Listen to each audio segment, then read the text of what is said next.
Hello, bonsoir, and welcome to the Get French Football News Show.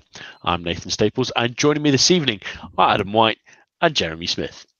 Do you want more power in your job? Simply quit, watch it sink into oblivion, and white knight yourself back into glory. But less on Zidane following the Jardim rule book, as we have much more Ligue action to chat about after the latest headlines.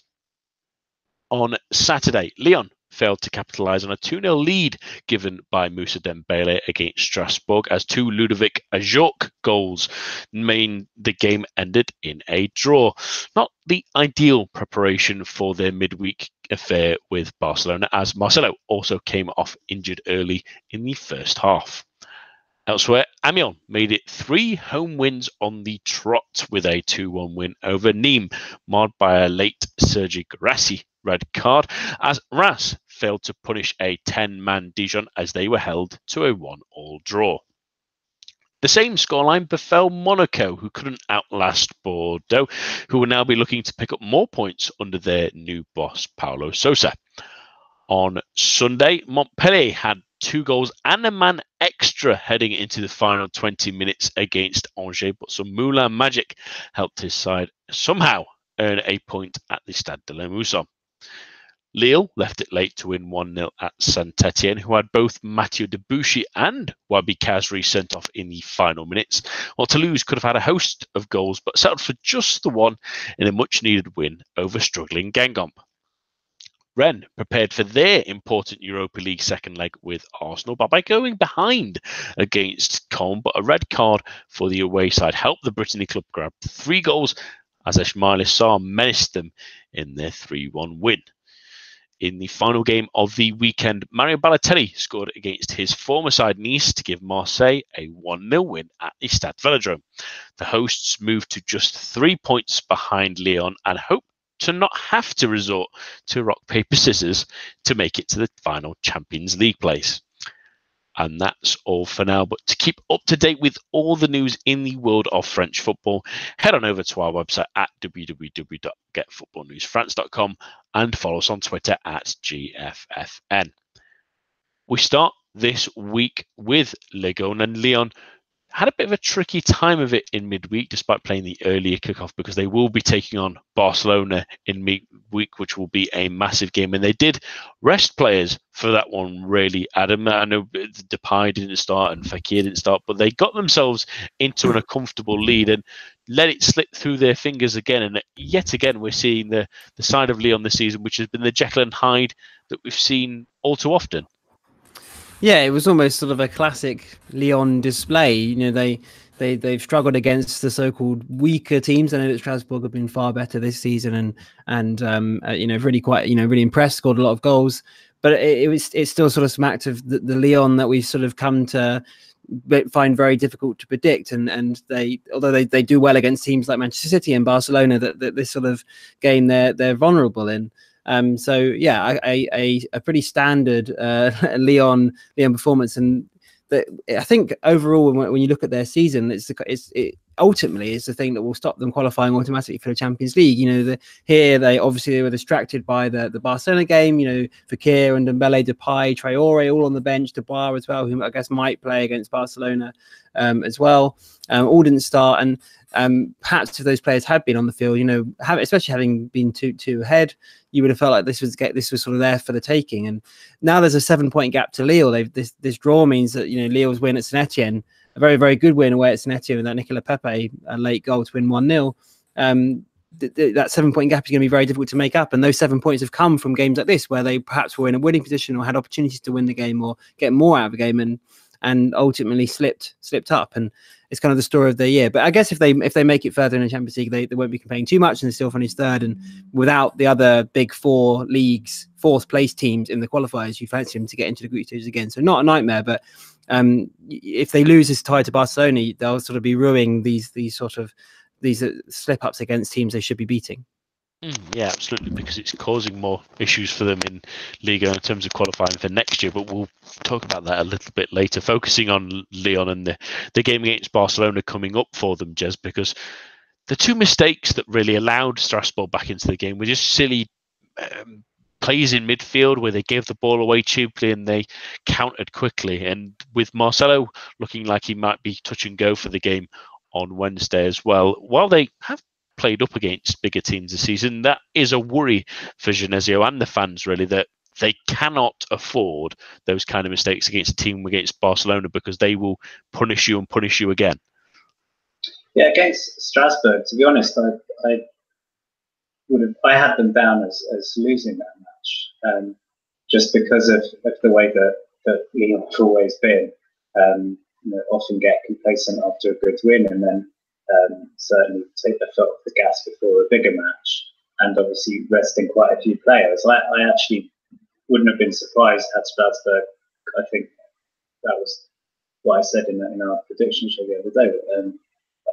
I was expecting Strasbourg to have a relatively comfortable 2-0 win, something like that. So Lyon, having built up the lead, I was kind of pleasantly surprised, and then they do go into a lead and sort of throw it away. And it's one thing to do that against Strasbourg and in the league, where even though these kind of results mean that Lille may well be too far gone now, and they're looking over their shoulders at Marseille instead.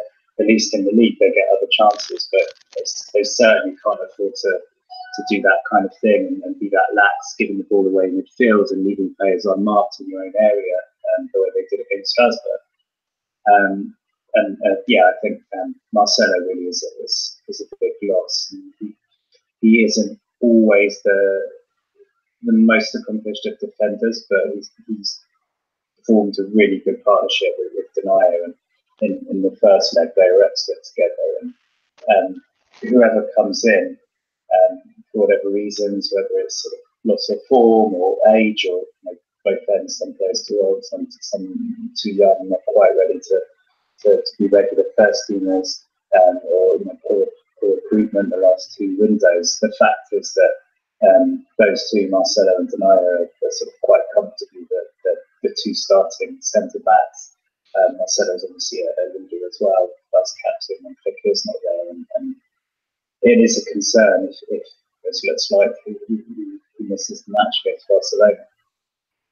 Yeah, and it's a real worry against a Barcelona side, Adam, that's got a nice result of the weekend, but maybe even missing Moussa Dembele. He's going to be facing a late fitness test ahead of the game as well. But at the same time, Barcelona, while a lot of Champions League games have had really surprise results of Ajax and Manchester United this season, at the same time, Barcelona should be looking at this now with Real Madrid out, with one of Bayern Munich or Liverpool going out, with Paris Saint-Germain out, with Juventus on the ropes as well against Atletico Madrid. It's a real chance for them to win the competition. So for Lyon's sake, this could be even tougher than it looked like in the first place, because the Blaugrana know that they've got a great chance of winning it. Yeah, absolutely. And they sort of overtly stated this season that they're prioritising the Champions League, and I guess they're pretty much favourites they are favourites obviously, but they're sort of home and hosed in La Liga a little bit. And after the incident in Rome against Roma last season, when they were complacent, they didn't really deserve to win that first leg 4-1. I know that scoreline's a little bit flattering, and obviously what happened in Rome was an embarrassment and a bit of a humiliation really overall for the club. And they've overtly said that they will not do that this season, and the Champions League is the priority. And that's only going to be even more so the case now. They've got that sort of 5-7 point gap, I think, in La Liga now. So there's going to be Lyon won't be afforded the same opportunities that Roma were afforded in the quarterfinals last year. And that shows by their game at the weekend. Yeah, it was a good result beating Rayo Vallecano at home, but Rakitic was rested. Dembele only came off the bench before he got injured. So they're really focusing on the Champions League, and Lyon won't be getting any presence from Barcelona. But I still think that although they've sort of pledged to not underestimate the Champions League and not put it on the back burner or not go crash out in the same way they did last year, from following Spanish football and those talking about it, I still kind of got the feeling when the draw was made that there was a little bit of underestimating of Lyon's potential to cause some upsets. And having played that first leg, that won't be carrying over to the second leg either, because Lyon really gave them a good game. It was quite an open game in the first half, I seem to remember. And a 0-0 result is a bizarre result for that game. Excuse me. So they'll be wary of Lyon, and they'll be vigilant, Barcelona. So yeah, this is a huge test for Lyon. But I honestly think they've got a better chance than most people give them credit for. You look at their excuse me, their group stage performances. The only game they won was away at Manchester City, and they drew the rest. So we sort of criticised Genesio repeatedly, and as much of the French media does. But this is the type of game that he's proven he knows how to get a result in. Okay, Barcelona away in the Champions League is perhaps a little bit of a step up from group stage wins and some notable Ligue 1 wins, like the win against PSG, for example. But I think that there is a route here for Lyon to win this game. And yes, Barcelona are going to be tough, but Lyon are very much in with a shout after that 0-0 first leg result. An away goal, and who knows? Yeah, and that's the other side of that coin, I suppose, really, Jez, is that while some big sides going out will give some hope to Barcelona, at the same time, the results that Ajax have got away from home and Manchester United have got away from home will give Lyon some great hope, because they certainly had the chances in the first leg, and they've shown at Manchester City away from home earlier in this competition that they can cause these kind of upsets. Yeah, Lyon have got the talent that on their day they can give anyone a fight for a run for their money. And they showed that in the group stages, as Adam said, although they didn't come out of it with that many wins. The match that on paper was the hardest of the group stage. They did manage to win that one. And in the first leg, I came out of it disappointed that they didn't show a little bit more belief. I think they pretty much matched Barcelona for about an hour or so. And then in the last half hour, some people say it was because of the tiredness, but it looked like Genesio kind of settled for the 0-0 at that point, and then Barcelona kind of went all out attack, and I think it skewed the stats. The people looking at the stats, and they suggested that it was in Barcelona. It really wasn't. So I think if Lyon can show belief, and that, however good Barcelona are, especially at the Nou Camp, I definitely think that Lyon are capable of scoring a goal. And if they score that goal relatively early on, then it is going to cause a little bit of doubt in the Barcelona ranks. Obviously, it makes it that away goal could prove to be crucial. And I think Barcelona are still overwhelming favourites. But yeah, I definitely agree that it's absolutely not a formality at all. And it would be foolish of Barcelona to think that this is a nailed-on easy home win.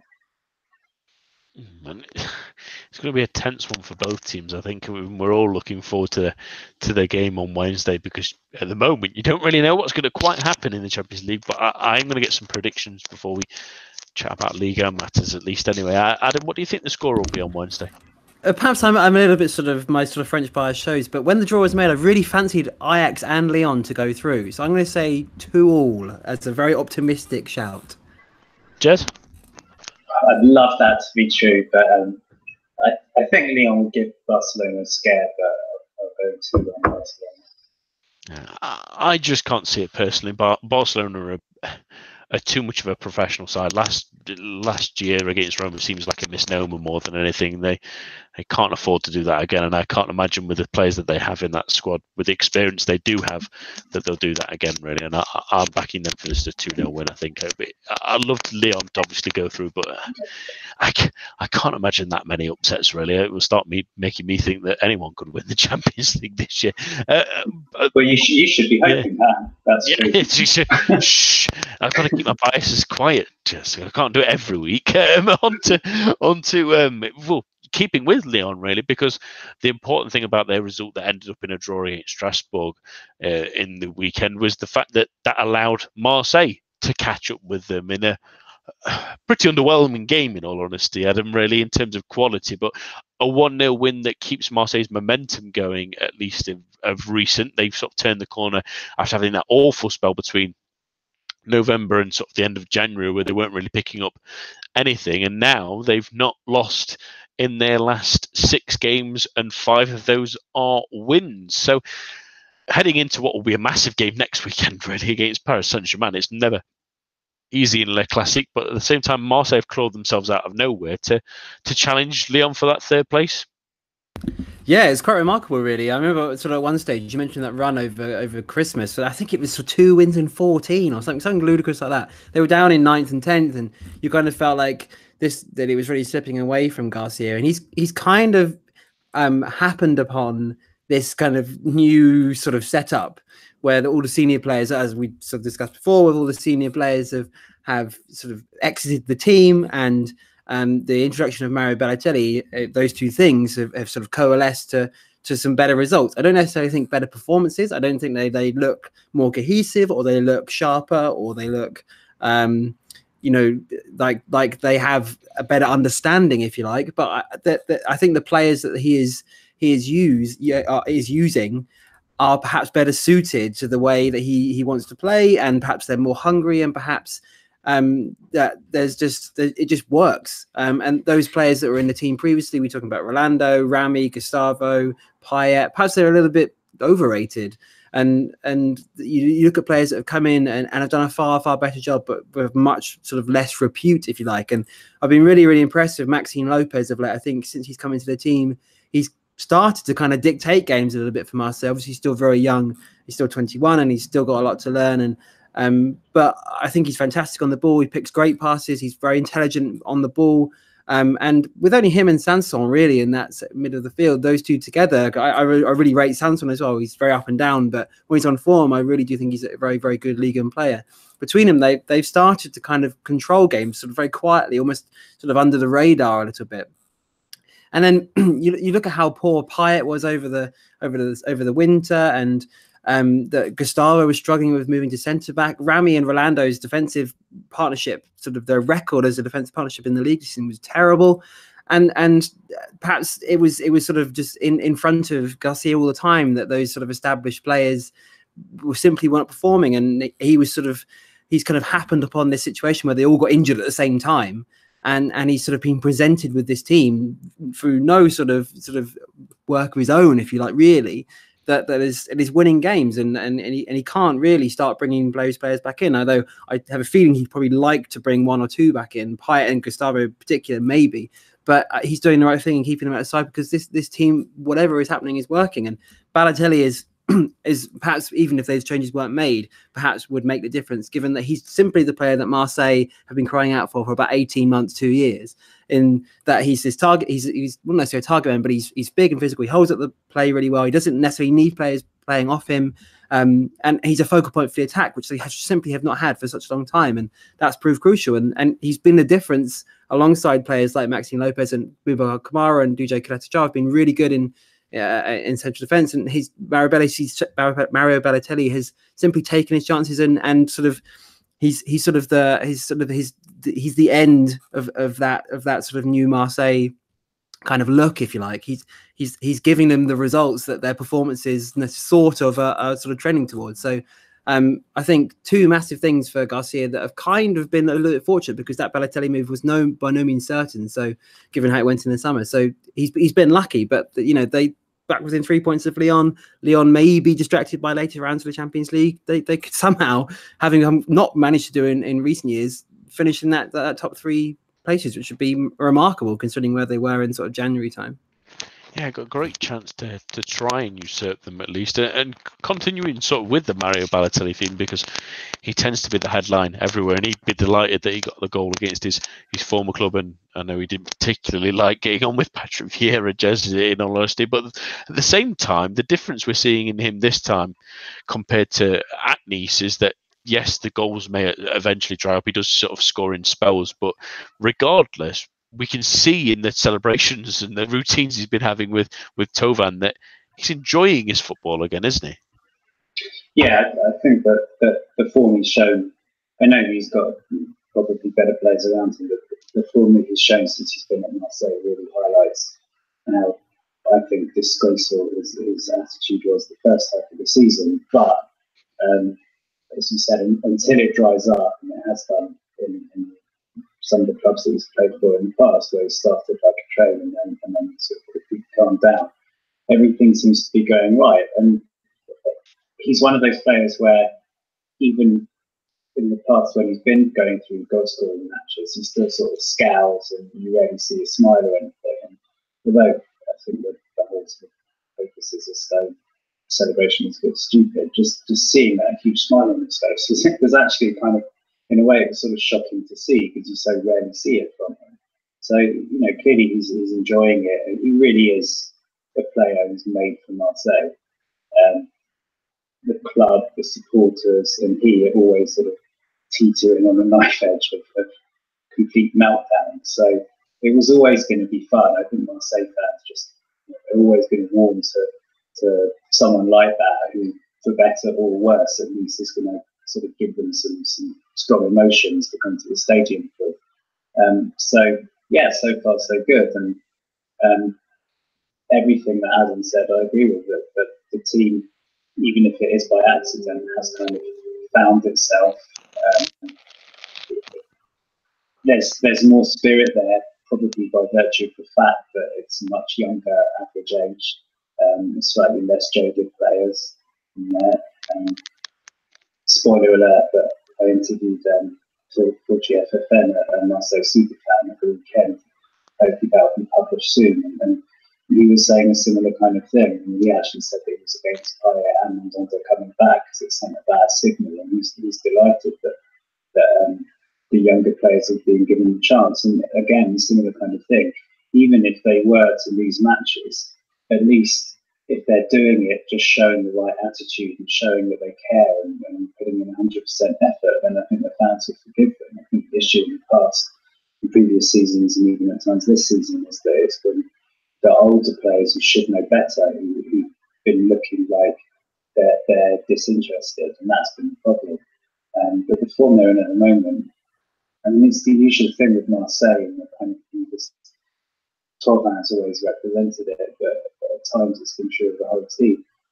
You look at this run that they've been on, it hasn't been the most difficult of runs, and they do have PSG coming up, and Lyon, and I think possibly will later in the season, forget.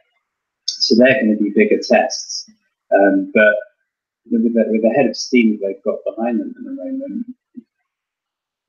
you'd hesitate before betting against them getting that third place.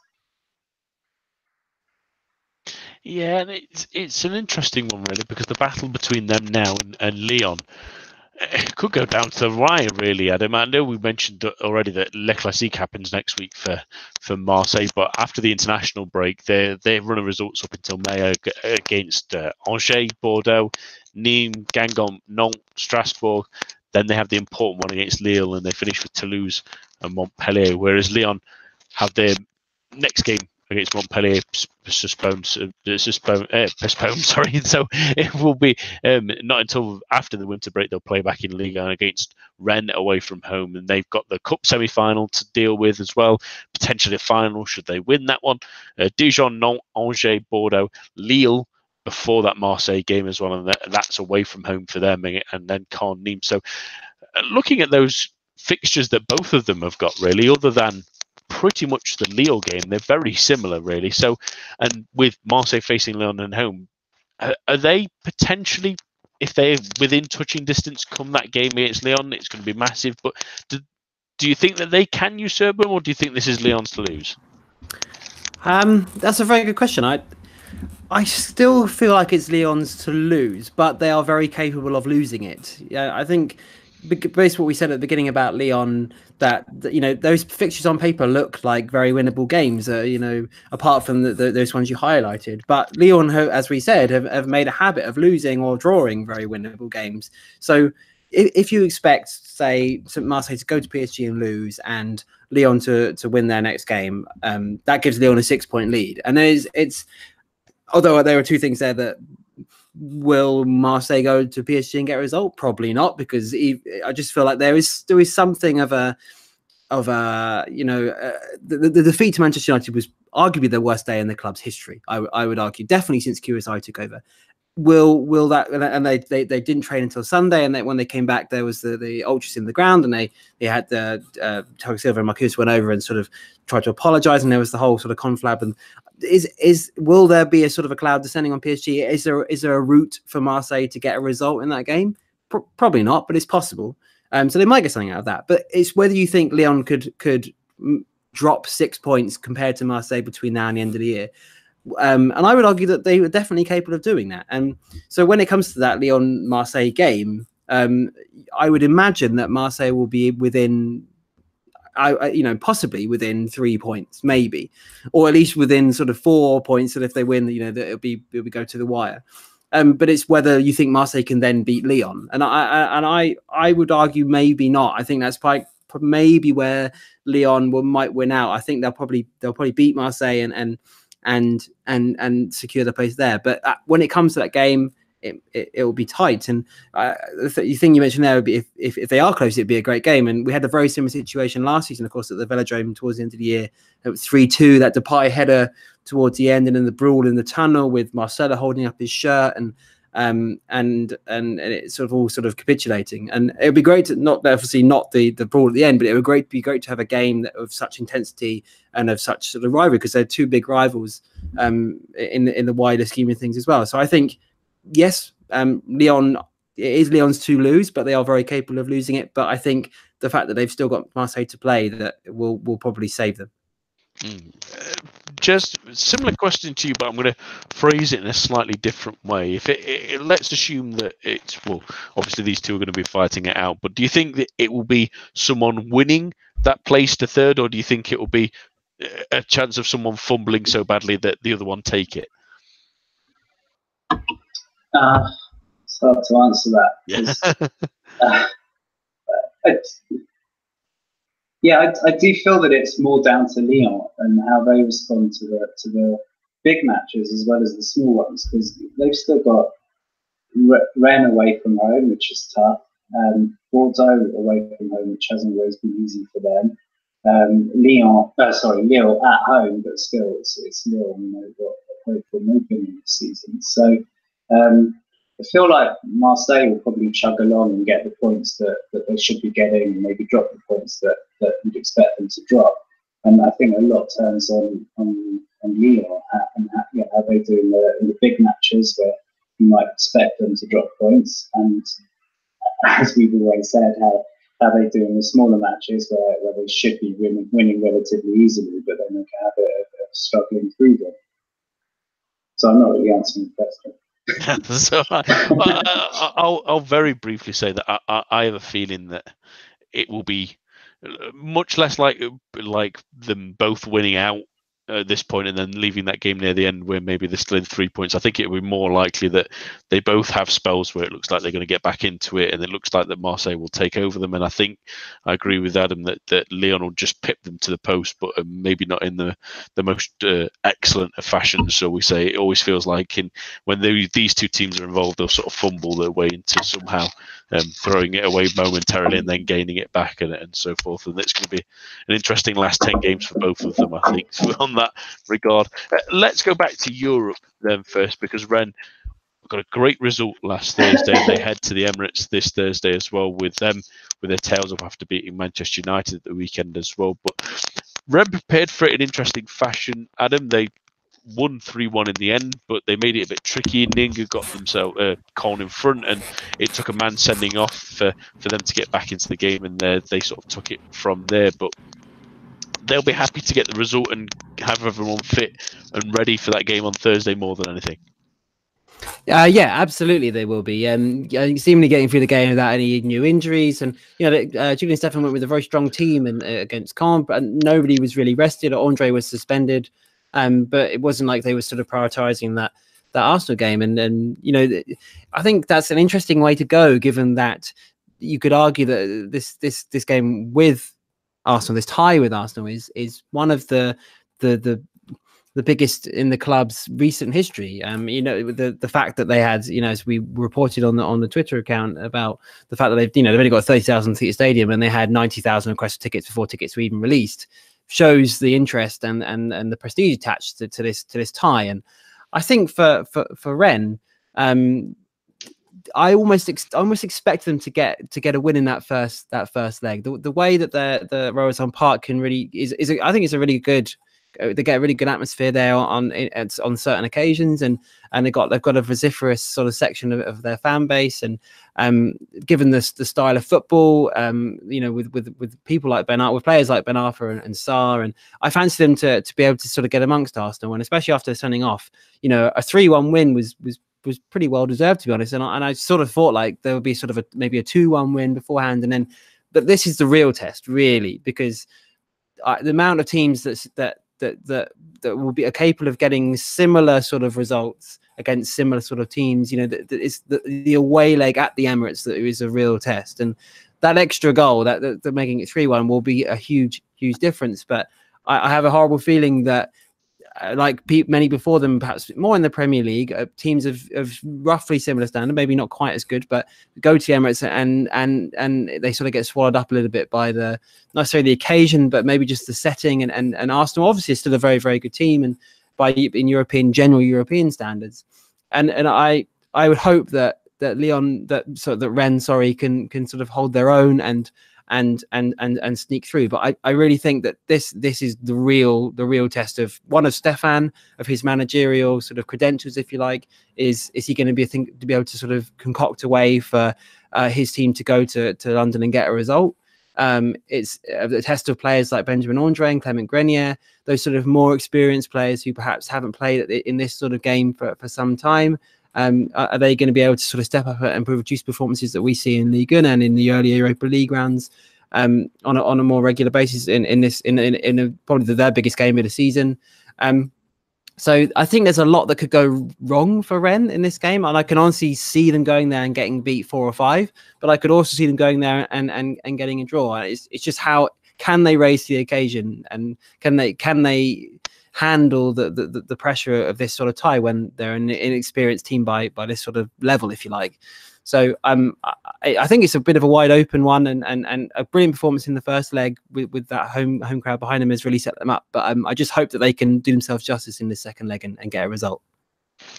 Yeah, and it's going to be an interesting one, really, just because they were terrific in that first leg, and obviously they were helped by the fact that Arsenal went down to 10 men and had a long period of time where they had to fight with that as well. But at the same time, Arsenal have been really great at home recently. They've picked up a number of wins in a row in their home ground, and they can be really tough at the Emirates as well. And a 2-0 win for them is not out of the complete realms of possibility. So at the same time, what Stefan really needs to do in this game is not be too concerned and be too restrictive, because could that be their downfall? Maybe that Rennes are resting maybe a bit too much on that 3-1 lead, and Stefan tries to restrict Arsenal instead of playing their natural game. Yeah, that could be the danger, but I'm not sure he'll do that. I think it'd be silly. Maybe that's a bit strong, but I think this is the weakest Arsenal team for quite a while now. I know that they're pushing for fourth, and they haven't done that the last couple of years, but especially without Lacazette, I really don't think this is a particularly strong Arsenal team. The Emirates isn't a particularly intimidating place to go. I know they beat United 2-0 at the weekend, but I think that was a relatively flattering result. Lukaku, if he'd had shooting boots on, may well have at least got a draw, if not a win for United. I don't think Rennes should have too much to fear from this, and I think if they play their natural game, obviously they could lose, but I really do think that third goal really puts them in a strong position. And I definitely think they shouldn't play defensively, because I think this Arsenal defence, it's poor defence, and it really can be got at. I'm not sure it's as poor as the first half, the first leg showed. And there were a couple of strange decisions there. They ended up with Mkhitaryan playing as a fullback, is always asking for trouble. But it's not necessarily the strongest defence at the best of times, but it has been decimated by injuries as well. So I think Sarr, whether he does it by actually playing football or doing his usual play acting, which got another player sent off at the weekend, could really, really terrorise the Arsenal defence. And I can certainly see Rennes scoring at least one. and then that puts Arsenal in even more trouble, because it's even maybe scraping a 2-0. But if Rennes get that goal and they need to score 3, I'm not 100% sure that Arsenal are capable of doing that without leaving big spaces at the back for them to exploit. And that's going to be the worrying one for Arsenal fans, I suppose, really, Adam, is that, yes, they got the 2-0 win at the weekend, but it is at least partially in thanks to Bernd Leno pulling off some great saves and some good last-ditch defending, really, that you don't want to be doing every week, really. And the other plus point for Rennes is the absolutely sensational, really, form of Sarr in the last couple of games. He was excellent against Arsenal, and as soon as Con went down to 10 men, and they went down to 10 men because of him, because of 2 fouls on Sarr anyway, and then he went and punished them with 2 assists in the second half. He's a player that's just growing and growing at the moment. Yeah, he really is, and when you look at his upward trajectory, it's really quite remarkable. When Metz signed him from their feeder club in Senegal, Generation Foot, and he sort of turned up, and he was this sort of lightning quick, direct, sort of skillful forward winger. And it sort of took him a little while to he was only 18. It sort of took him a little while to sort of settle into the team, and he sort of. But I seem to remember a 3-2 against PSG, where I think he was pretty. They lost 3-2, last minute Blaise Matuidi goal that season, where he was devastating in that game. Maybe even been off the bench, and it was sort of the last third of the season where he really established himself. And you could see him adapting sort of pretty rapidly, considering his age and the step up in quality over the course of that season. And he's gone on to Rennes, and he's kind of added this sort of spectacular sort of strike sort of repertoire to his game, and he can score all sorts of goals. He and you can play him in a number of positions. Either wing or through the middle, and he can be really, really devastating on his day. His pace and his finishing and his ability to shoot from long distances, and he's so powerful, and his skill on the ball. He's a fantastic player, and when you think he's only just turned 21.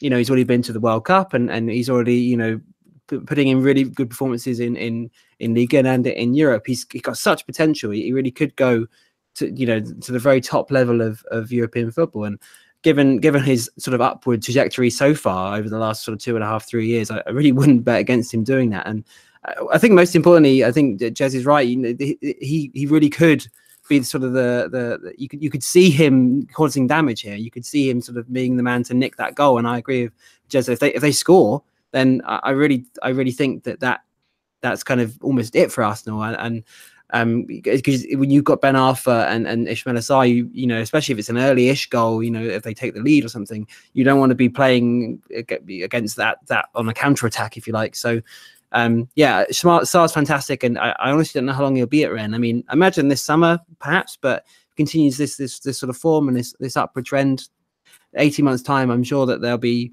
mammoth bids coming in for him, because he's such a talented player and such a skillful player. It's I can see a number of much bigger clubs coming in for him pretty soon. Yeah, I think he'll still be giving Con nightmares a couple of weeks from now. Really tormented them for long periods of that game. Really, let's track the ball, steal some predictions, and I'll start with yourself this time. Jez, do you think Rennes can make it through? Yeah, they're my favourites to. I'll say Arsenal for the win, but I think they'll win 2-1. I think they're doing that. Adam? It's so close to call. I think 3-1 Arsenal and then extra time, and then I don't know. Maybe Rennes to sneak it on penalties, but I think this is going to be a very different test, as I mentioned. So 3-1, but maybe Rennes will sneak it in extra time or on penalties. I think I'm going to predict the same as Jez of a 2-1. I have a feeling if it does go to extra time that Arsenal probably will squeeze it out. I don't know if Rennes are quite ready for that, and I think especially if it goes to penalties, then it's sort of leaning into Arsenal's favour, at least anyway, with the home crown behind them. But we'll wait and see. It's definitely going to be a game to keep an eye on. Back to Ligue news, because some important, finally confirmed news in Ligue 1, really. It's been rumoured for a week or so now that Paulo Sousa would be Bordeaux manager, and it was toing and froing whether he'd go to Roma. Now it's been absolutely confirmed that he made the decision to go to Bordeaux over the Italian club, decided not to attend one of their games for the Champions League, where like he had originally planned to, as a potential move to them. But he's at Bordeaux now, Adam. an interesting appointment for them. We've mentioned a few times that maybe they needed to take their time and pick someone out. But much like me and Jess spoke about on Thursday, does this feel more like an appointment they needed to make now because they do rate him so highly?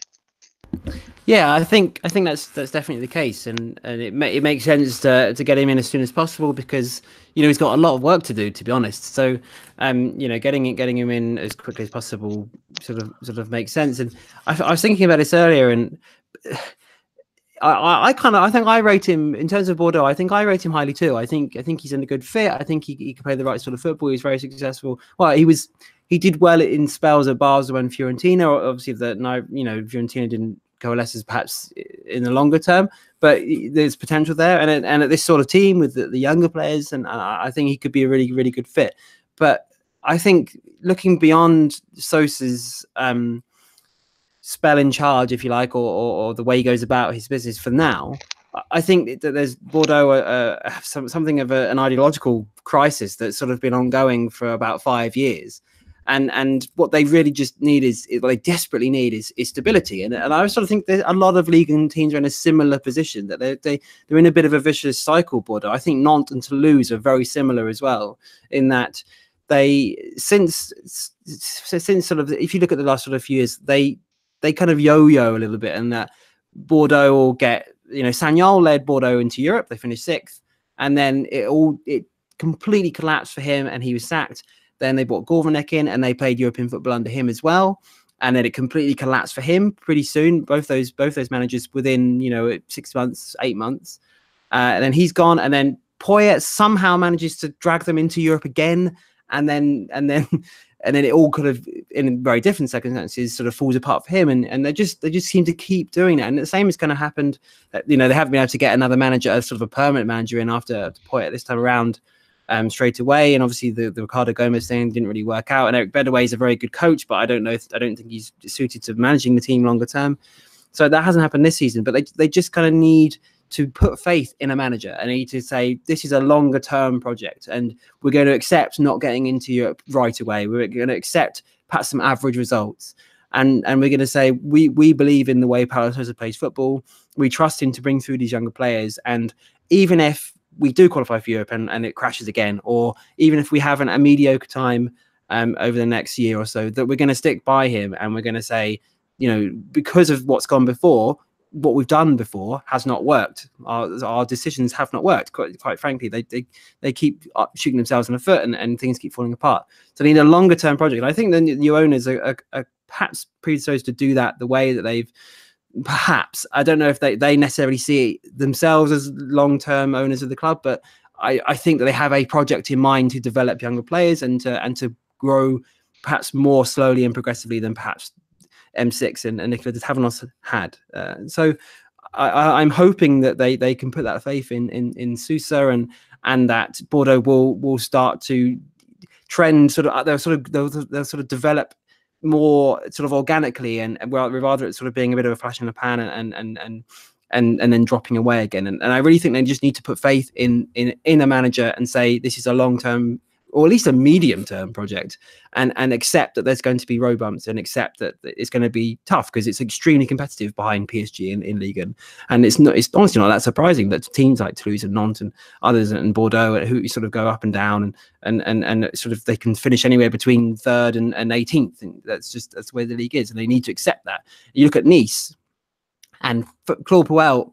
They put faith in him. He was there 4 years. First season they finished 4th. Second season they finished 17th, and they didn't sack him because Jean-Pierre Rivière and the team above the manager at the club, put faith in him in the longer term, and they eventually, faith in younger players, faith in their scouting system, faith in the manager, he was able to rescue it. And 17th went to 11th, and then they finished 4th again. And they under Lucien Favre, that the groundwork was already there for them to keep developing. And Bordeaux need to have a similar mindset, I just think. And I would hate for this to go south and then to sack Sosa in a year's time and be back at square one, because that's been the case almost every season in the last 4 or 5 years. So hopefully they can put faith in him.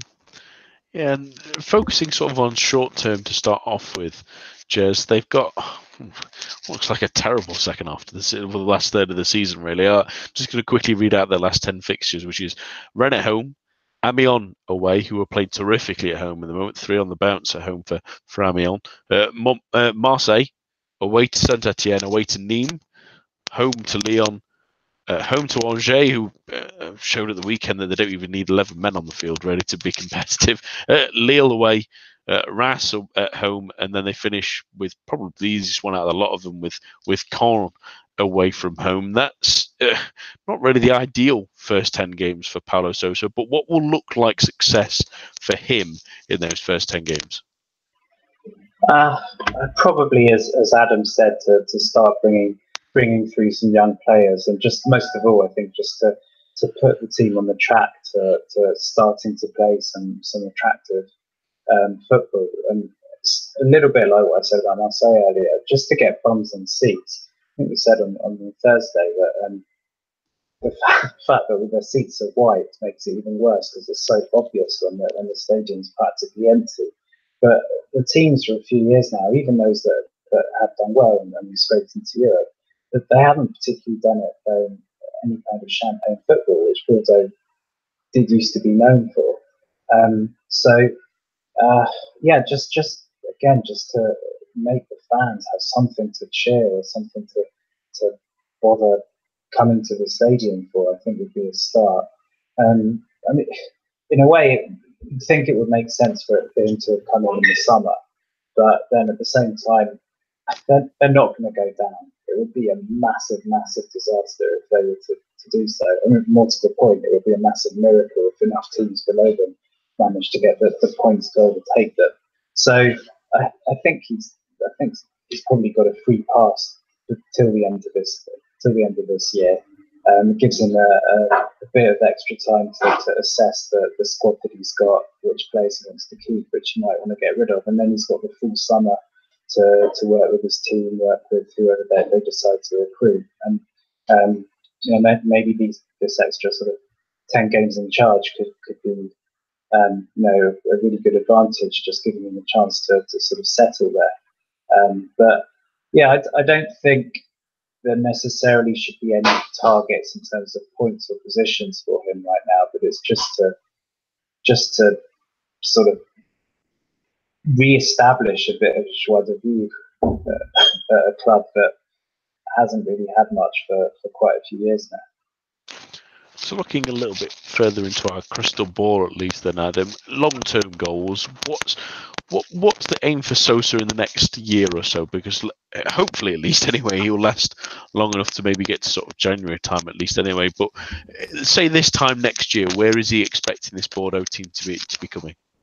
I think this is an interesting question because I think that I'd be interested to see how he reacts and how he speaks at his sort of unveiling and how he how he sort of sets out the team. But I have a feeling that Sousa's direction or Sousa's goals may be slightly different to the new sort of investors, in that the new investors perhaps very overtly are sort of looking to develop those younger players, and perhaps in a similar way to Nice's new investors have said, they've been really focused on young players and making money out of selling those players on.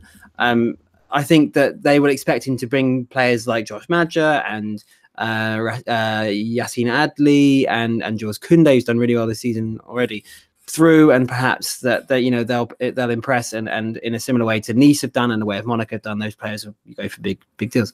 And I just wondering how tied that is to the success of the team on the pitch. And obviously it's on one level it's intrinsically tied to it, but do they expect him to take them into Europe? Is that a priority of theirs? And I would say perhaps, because it's a bigger stage for to sort of a bigger shot window for the players and stuff. But I think for Sousa, his ultimate game his goal sort of has to be bettering or at least equaling previous coaches and making it sustainable.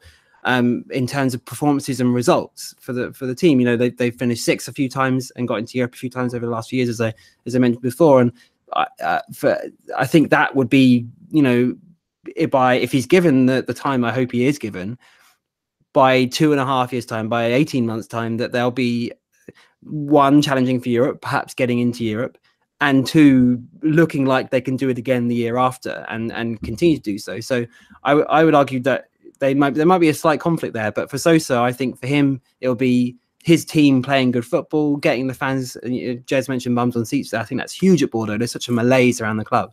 They're so frustrated, the fans, that sort of rejuvenating the club as a whole and making them consistent European contenders. And then because obviously they're a team that won the league in 2009, obviously that's 10 years ago now, but they're a proud club that have success in the past, and it will be to push on and then challenge teams like Lyon and Marseille and Monaco if they return to the top 4 or 5, which I imagine they will next season. So for in the next year's time, I think don't be over optimistic, but it will be to sort of push towards Europe and then have the ability to then kick on after that, rather than it just disintegrating. So sustainability, I think, and getting the club sort of happier, enlivening the fans and getting bums on seats and back to the team that the atmosphere around the club when they won the league 10 years ago. That would be his 12-18 month kind of medium term goal. Yeah, it's going to be interesting to see how they do it. Much like Jez briefly mentioned, I just want them to have some sort of style to them a little bit more, like an identity to go on, because they were blooming rubbish sometimes to watch earlier this season, and they've been a little bit better in the last couple of games, mainly more through endeavour than anything style-wise. But hopefully Sosa can do something like that, because he was at that sort of very start of the popular sort of Swansea-ish way, and did some nice football for Fiorentina as well that they took on as well. So let's hope that he can also produce that in at Bordeaux as well. Final stuff for this evening, and we'll head on to our Liga snapshots. And I'll start with yourself on this one, Jez. What did your Liga snapshot for this week? Mine is Falcao celebrating marking his 100th Liga match for Monaco with another goal. I had a quick look beforehand. I think it's his 62nd in 100 appearances, which just obviously, despite the fact that Monaco have been doing very well the whole time he's been there, I think it's a fantastic return. And when he arrived, he was the big marquee signing. I remember the photo opportunities with his pastel jacket, and he looked like the first of this new bling generation for Monaco. And obviously the project has changed slightly over the years, and the kind of players brought in have changed, and he still had his injury issues, but I think for the most part he's kept his head down. He hasn't been too flash. He hasn't caused any kind of problems at all, and it's just been a fantastic professional. And good on him for reaching that milestone. And I don't know if he'll still be there next year, but I think he's really been a sort of a great addition to the game. Absolutely, and it's, even though he has obviously lost a step and stuff, he still buried that header really at the weekend. It was a really great header back across goal, even against a Castile that was in great form as well. Adam, what's your Liga snapshot? Mine. I may have used him for a similar thing recently, but I figured that it's been a little while and things developed. But Alba Zanelli is my snapshot, and Rans and the evolution that he seems to have instigated for David Guillon's team.